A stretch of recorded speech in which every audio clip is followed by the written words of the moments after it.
श्री साईनाथाय नमः। श्री साई सच्चरित्र अध्याय 3। श्री साईं बाबा की स्वीकृति, आज्ञा और प्रतिज्ञा, भक्तों को कार्य समर्पण, बाबा की लीलाएं, ज्योति स्तंभ स्वरूप, मात्र प्रेम, रोहिला की कथा और उनके मधुर अमृतोपदेश। श्री साईं बाबा की स्वीकृति और वचन देना। जैसा कि गत अध्याय में वर्णन किया जा चुका है, बाबा ने सच्चरित्र लिखने के लिए अनुमति देते हुए कहा कि सच्चरित्र लेखन के लिए मेरी पूर्ण अनुमति है। तुम अपना मन स्थिर कर मेरे वचनों में श्रद्धा रखो और निर्भय होकर कर्तव्य पालन करते रहो। यदि मेरी लीलाएं लिखी गई तो अविद्या का नाश होगा तथा ध्यान एवं भक्ति पूर्वक श्रवण करने से दैहिक बुद्धि नष्ट होकर भक्ति और प्रेम की तीव्र लहर प्रवाहित होगी, और जो इन लीलाओं की अधिक गहराई तक खोज करेगा उसे ज्ञान रूपी अमूल्य रत्न की प्राप्ति हो जाएगी। इन वचनों को सुनकर हेमाड पंत को अति हर्ष हुआ और वे निर्भय हो गए। उन्हें दृढ़ विश्वास हो गया कि अब कार्य अवश्य ही सफल होगा।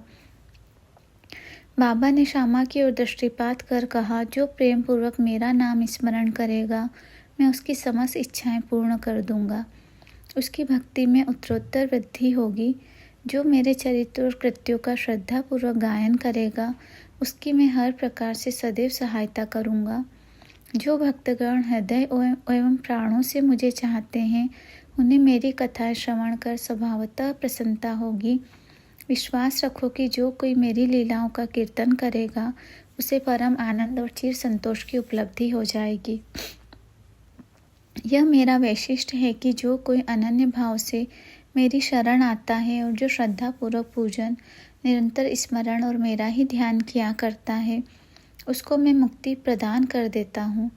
जो नित्य प्रति मेरा नाम स्मरण और पूजन कर मेरी कथाओं और लीलाओं का प्रेम पूर्वक मनन करते हैं, ऐसे भक्तों में सांसारिक वासनाएं एवं अज्ञान रूपी प्रवृत्तियाँ कैसे ठहर सकती है।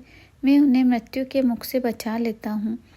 मेरी कथाएं श्रवण करने से मुक्ति हो जाएगी, अतः मेरी कथाओं को श्रद्धापूर्वक सुनो और मनन करो। सुख और संतोष प्राप्ति का सरल मार्ग ही यही है। इससे श्रोताओं के चित्त को शांति प्राप्त होगी, और जब ध्यान प्रगाढ़ और विश्वास दृढ़ हो जाएगा तब अखंड चैतन्य घन से अभिन्नता प्राप्त हो जाएगी। केवल साई साई के उच्चारण मात्र से ही उनके समस्त पाप नष्ट हो जाएंगे। श्री सद्गुरु साईनाथार्पणमस्तु। शुभम भवतु। ओम साई राम।